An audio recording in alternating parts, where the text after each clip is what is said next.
LG헬로비전은 4.15 총선을 앞두고 최근 4년 동안 포털뉴스에 업로드된 각종 언론 매체 기사를 바탕으로 추출한 우리 지역 이슈 키워드를 정리했습니다. 21대 국회의원 총선거의 사전투표가 끝나고 이제 본선거만을 남겨두고 있습니다. 선거법 위반 사례는 없는지 주의할 점은 무엇인지 알아봤습니다. 전남 서남권 주민들의 수건인 목포대 의대 유치가 4.15 총선의 막판 쟁점으로 떠올랐습니다. 정당을 떠나 동서부권의 지역 갈등으로 번질 우려가 있어 관심이 집중되고 있습니다. 전남 지역 과수재배 농가들이 냉해 피해를 입고 있어 대책 마련이 시급합니다. 특히 감과 배재배 농가에 피해가 집중됐습니다.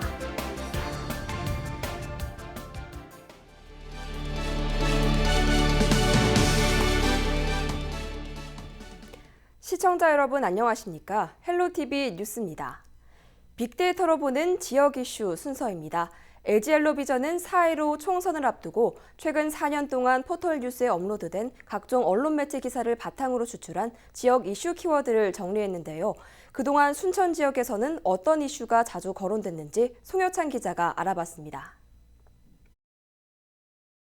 순천시가 올해 전기 이륜차 보급과 함께 나무 전시장 판매장 운영에 나섰습니다. 또 공공기관 차량 이부제 시행과 비산먼지 발생 사업장을 특별 점검하는 등 대기질 개선에 노력하고 있습니다. 특히 미세먼지와 오존 등 대기질을 실시간으로 자동 측정해 시민들에게 제공하고 있습니다. 순천의 이 같은 모습은 동쪽으로는 광양시가, 남쪽으로는 여수시가 접해 있고 특히 산업단지로 인한 미세먼지 문제를 최소화하기 위한 조치입니다. 최근에는 인근 광양 지역에서 화력발전소 이슈가 나오면서 지역사회가 시끄러워지기도 했습니다. 실제로 LG헬로비전이 빅데이터를 분석해봤더니 순천과 연관된 키워드 가운데 미세먼지가 23,700여 건으로 가장 많이 언급됐습니다. 특히 화력발전과 온실가스, 전기차 등의 키워드가 눈에 띕니다. 전남 지역 최대 이슈 중 하나인 여순 사건도 연관 키워드에 이름을 올렸습니다. 진실화해위원회와 10월, 주홍글씨 등의 키워드도 함께 올라왔습니다. 여순 사건은 전남 동부권 지역민들의 가슴 아픈 역사이기도 합니다. 1948년 10월 19일, 여수에 주둔하고 있던 국방경비대 14연대 소속 군인들이 반란을 일으킨 여수 순천 사건. 이 사건으로 10대에서 40대 사이의 무고한 민간인 수천 명이 목숨을 잃었습니다.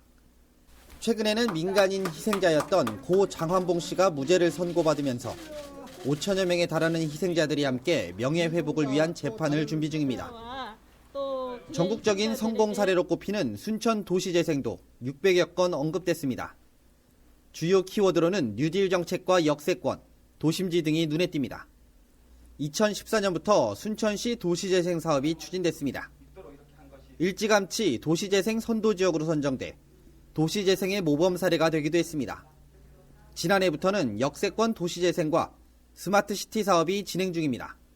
4.15 총선이 불과 며칠 남지 않았습니다. 21대 국회의원들은 지역 이슈를 어떻게 바라보고 해결점을 찾을 수 있을지 관심이 모아지고 있습니다. 헬로티비 뉴스 송유창입니다. 이어서 광양 지역 주요 이슈도 살펴봅니다. 광양의 주요 이슈는 환경과 경제 분야에 집중됐는데요. 지난 2년여 동안 지역민이 가장 관심 가졌던 사안은 어떤 게 있는지 서경 기자가 자세히 정리했습니다. 청와대 국민청원 20만 명을 넘어섰던 광양 세풍산단 알루미늄 공장 건립 문제. 알루미늄 공정에서 환경오염이 발생하지 않는다는 청와대 공식 답변이 나오자 일부 논란이 일단락됐던 사건입니다. 광양 알루미늄 사업자 측은 지난해 12월 착공식을 열고 첫 삽을 뜬 상태입니다. LG헬로비전이 광양 지역 빅데이터를 분석한 결과 최근 2년 사이 광양 지역 최대 이슈는 단연 알루미늄 공장이었습니다. 포스코 광양제철소를 비롯한 연관 제조기업이 많은 지역 특성상 대기오염 물질 발생에 대한 지역민의 관심도가 매우 높기 때문인 것으로 분석됩니다. 두 번째 키워드는 부동산입니다. 광양 지역 아파트 평균 매매 가격은 최근 2년 사이 5.45% 올랐습니다.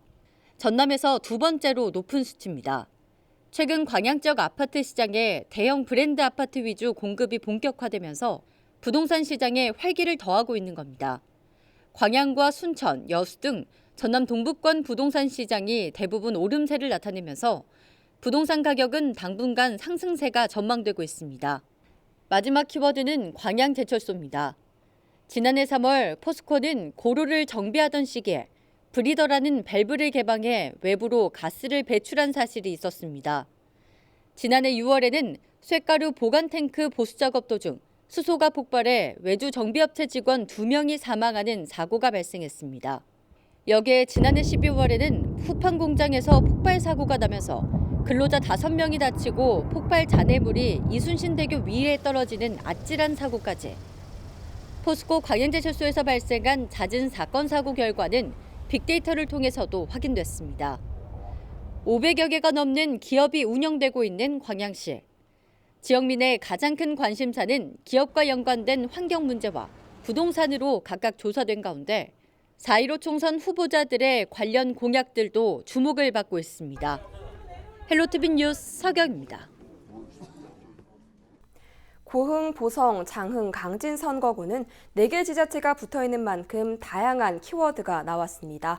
우주 항공 산업부터 안전과 관광 등 지역 발전이나 생활과 연계된 내용이 주를 이뤘습니다. 박종호 기자입니다. 지난 2018년 6월 아르바이트를 하러 간다며 나갔다가 실종된 여고생이 8일 만에 숨진 채 발견됐습니다. 경찰은 용의자를 피의자로 확정했지만 유력한 용의자였던 남성은 스스로 목숨을 끊어버려 사인이나 범행 동기 등을 밝혀내진 못했습니다. 고흥, 보성, 장흥, 강진 지역에서 여고생이라는 키워드가 8천여 건 이상 언급됐습니다. 강진 지역은 목민심서를 통해 지방관리들의 폐해를 없애고 지방 행정을 쇄신하려 했던 정약용과 관련된 키워드도 있었습니다. 고흥 지역은 우주항공과 관련된 키워드가 언급됐습니다. 한국항공우주연구원과 나로우주센터, 나로호 등 우주항공산업과 관련해 2번째로 많이 언급됐습니다. 지난 2013년 우리나라 최초의 우주발사체인 나로호는 3차 시도 만에 지구 저궤도까지 이륙에 성공했습니다. 나로우주센터에는 나로호와 똑같은 크기의 로켓 모형이 전시돼 있으며 우주 항공 산업에 대한 체험과 프로그램 등이 마련돼 있습니다. 장흥과 보성 지역은 수려한 자연 경관이 주요 키워드를 차지했습니다. 청관산과 자연 휴양림, 서해안과 사진 촬영 등이 핵심 키워드로 올랐습니다. 장흥은 청관산 도립공원뿐만 아니라 억불산과 제암산, 편백숲 우드랜드 등 다양한 휴양시설이 마련돼 있으며 보성 활성산과 몽중산 사이에 있는 녹차밭은 수십 년째 지역을 대표하는 관광지 가운데 하나입니다. 주민 안전과 휴양, 관광 산업이 주요 키워드로 나온 고흥, 보성, 장흥, 강진 선거구. 총선 후보자들이 지역 키워드와 관련해 어떤 대책을 마련할지 관심이 모아지고 있습니다. 헬로티비 뉴스 박종호입니다. 21대 국회의원 총선거의 사전 투표가 끝나고 이제 본 선거만을 남겨두고 있습니다. 그런데 투표 당일 규정을 제대로 알지 못해 선거법을 위반하는 사례들이 나오고 있는데요. 주의할 점은 무엇인지 고정민 기자가 알려드립니다. 4.15 총선의 사전투표가 시작된 지난 10일, 충남 서산 태안 선거구에선 선거운동 방식을 두고 후보자들 사이에서 공방이 벌어졌습니다. 모 후보자의 선거운동원이 투표소와 가까운 곳에서 선거운동을 했다는 주장이 나왔기 때문입니다. 상대 후보 측은 투표소의 경계가 모호해 혼선이 있었다고 반박했습니다. 사전투표와 마찬가지로 4.15 총선 당일에도 주의해야 할 점들이 있습니다. 앞선 사례처럼 투표일에 투표소 반경 100m 안에서 선거운동을 하는 건 공직선거법 위반에 해당될 수 있습니다. 투표소와 가까운 곳에서 표심을 호소하거나 홍보물을 거리에 뿌리는 행위도 단속 대상입니다. 후보자의 이름이 적힌 선거운동복을 입은 채 투표소 안에 들어갈 수 없고 투표 참여를 권유하며 차량이나 금품 혹은 음식물을 제공해서도 안 됩니다. 인터넷이나 SNS로 특정 후보를 지지하는 건 가능하지만 허위 사실이나 가짜 뉴스로 상대 후보를 비방하면 처벌받을 수 있습니다. 유권자들은 선거 당일 투표 인증샷을 찍는 건 괜찮지만 투표 용지를 촬영하다 적발되면 2년 이하의 징역이나 400만 원 이하의 벌금형에 처해질 수 있습니다. 다만 공직선거법이 개정되면서 엄지손가락이나 V자를 그린 투표 인증샷을 올리는 건 허용됩니다. 최근 공직선거법 개정에 따라 특정 정당이나 후보자를 지지하는 인증샷을 가능하고요. 다만 투표소 내에서 촬영하거나 투표지를 촬영하여 SNS에 게시하는 행위는 공직선거법에 위반되기 때문에 주의하셔야 될 것 같고요. 21대 총선은 지난 선거보다 위법 행위가 절반 가까이 줄었지만 기부 행위는 오히려 늘어난 것으로 나타났습니다. 선관위는 4.15 총선이 코로나19 사태와 맞물려 진행되는 만큼 이 투표소 입장을 위해선 반드시 마스크를 써달라고 당부했습니다. 헬로티비 뉴스 고정민입니다. 여수 을선거구에 출마한 권세도 후보가 선거 공보물에 기재한 김혜재 후보 관련 내용을 두고 선거관리위원회가 허위 사실이라는 결정을 내렸습니다. 전라남도 선거관리위원회는 김혜재 후보자는 전남 지역 출마자 재산 1위가 아니며 선관위에 신고한 재산 33억 원이 공직생활과 법무법인 대표 변호사로서 소득과 부친 등의 재산을 합한 것임에도 권세도 후보가 허위 사실을 공표했다고 결정했습니다. 선관위는 이 같은 내용을 담은 공고문을 오는 15일 투표일에 각 투표소에 공표하게 됩니다. 김혜재 후보 측은 권세도 후보를 검찰에 고소한 상태입니다. 전남 서남권 주민들의 수건인 목포대 의대 유치가 4.15 총선의 막판 쟁점으로 떠올랐습니다. 정의당 윤소아 후보는 13일 목포시청 앞에서 삭발을 감행하면서 양정철 민주연구원장과 순천 소병철 후보가 동남권 의대 유치를 위해 협약을 맺은 사실이 확인됐다며 앞서 관련 행사에 참석했던 김원희 후보는 사퇴해야 한다고 주장했습니다. 같은 날 박지원 후보도 기자회견을 열고 집권 여당의 실세나 다름없는 인물이 동남권 의대 설립을 위한 협약을 맺은 건 민주당 차원에서 의대 유치를 순천에 확정해준 의미라며 사퇴를 거듭 촉구했습니다. 김원희 후보는 목대 의대 유치 문제가 이미 정부의 용역까지 마치고 결실을 목전에 둔 상황이라며 절대 흔들리지 않겠다는 입장을 전했습니다. 논란이 일자 곧바로 목포를 방문한 양정철 민주연구원장은 시민들의 수건인 의대 설립 문제를 동서부권의 지역 갈등으로 몰아가는 것이 안타깝다며 순천에서 맺은 협약은 목포와 다른 갈래의 정책 연구를 위한 절차였다고 설명했습니다. 4.15 총선이 얼마 남지 않았는데요. LG엘로비전은 유권자들의 목소리를 들어보는 시간 마련했습니다. 유권자들이 후보자에게 바라는 점은 무엇인지 들어봤습니다.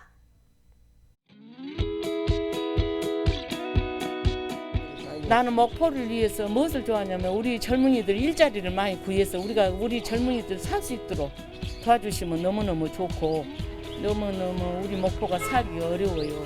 그러니까 그런 것을 바라고 우리 후손들을 위해서 일 잘할 수 있는 우리 국회의원 뽑아서 우리 후손들을 살 수 있도록 도와주시라고 그렇게 말씀드리고자 하고요. 그 새로운 의원님께서 조금 더 저희 목포 지역 사회 청년들에게 더 일자리를 더 창출해 줬으면 좋겠는 바람이고요. 저희 어머니도 이제 곧 연세가 드시고 이제 언젠가는 퇴직을 하게 될 텐데 이제 퇴직하고 난 후에도 이런 노년층에 대한 실버 일자리 이런 쪽으로 이제 약간 평생 일자리 같은 그런 쪽으로 좀 창출해 줬으면 좋겠습니다. 청년의 입장에서 봤을 때 제 친구들도 항상 목포를 떠나서 윗지방으로 많이 가곤 하는데 이번에 국회의원이 되신 분은 목포 청년들의 일자리를 많이 만들어 주셔서 청년들이 목포를 떠나지 않을 수 있게 목포에서 머무를 수 있게끔 해주셨으면 좋겠습니다.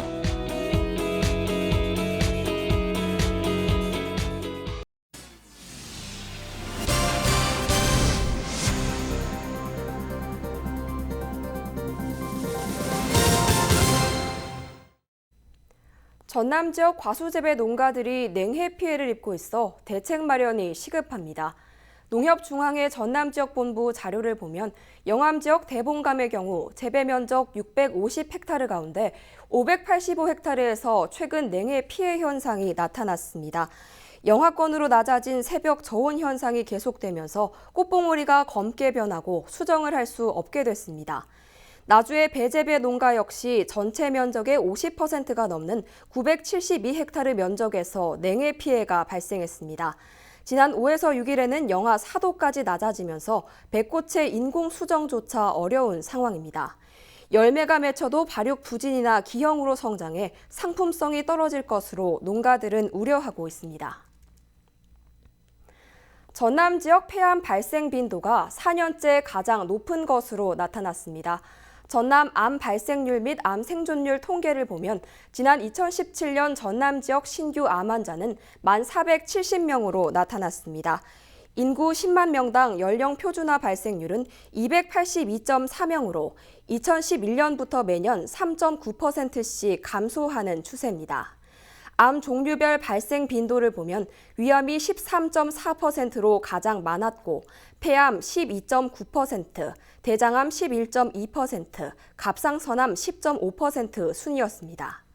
최근 2013년부터 2017년까지 5년간 발생한 암 환자의 생존율은 전남이 65%였으며 전국 평균 70.4%보다 5.4%포인트 낮았습니다. 특히 전남 지역 남성 환자들의 암 발생 순위 중 폐암이 1위로 전남 전체 암 환자의 16.4%를 차지했습니다.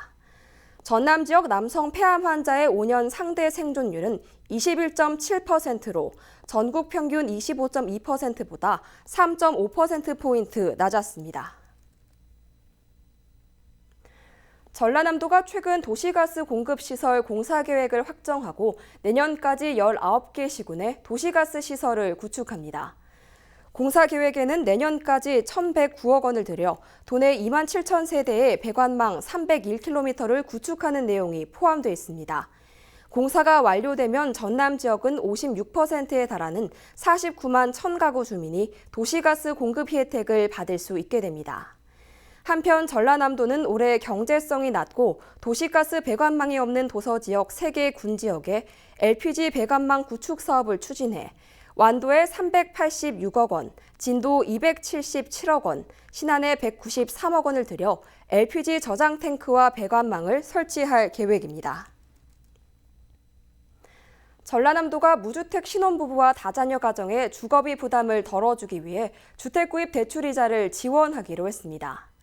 지원 대상은 가구 구성원 모두 전남에 주소를 둔 무주택자로 한국주택금융공사 대출 심사 기준을 통과한 신혼부부 또는 다자녀 가정입니다.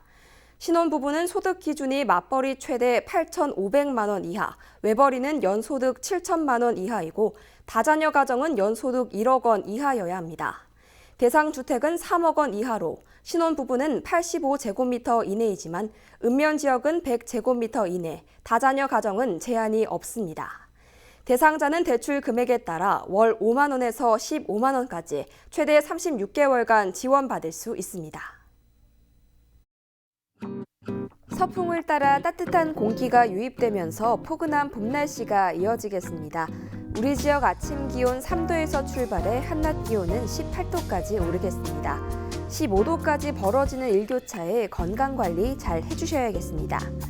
맑은 날씨 속에 대기순환도 원활해서 미세먼지 농도 좋음으로 예상됩니다. 주간 날씨입니다. 기온은 계속해서 오름세를 보이겠습니다. 당분간 맑은 날이 이어지다가 금요일과 일요일에 비 소식이 있습니다. 바다 날씨입니다. 해안가를 중심으로 바람이 순간 초속 13m로 강하게 부는 곳이 있겠습니다. 바다의 물결은 남해서부 먼바다를 중심으로 최고 2.5m로 다소 높게 일겠습니다. 생활 날씨입니다. 이번 주는 완연한 봄 날씨를 만끽할 수 있겠습니다. 낮 동안 따스한 볕이 내리쬐면서 기온이 크게 오르며 일교차도 훨씬 커지겠는데요. 입고 벗기 편한 겉옷으로 체온 조절 잘 해주시기 바랍니다. 해안가를 중심으로 오후까지 바람이 강하게 불 것으로 예상되니 시설물 관리에 유의하시기 바랍니다. 지금까지 날씨 전해드렸습니다.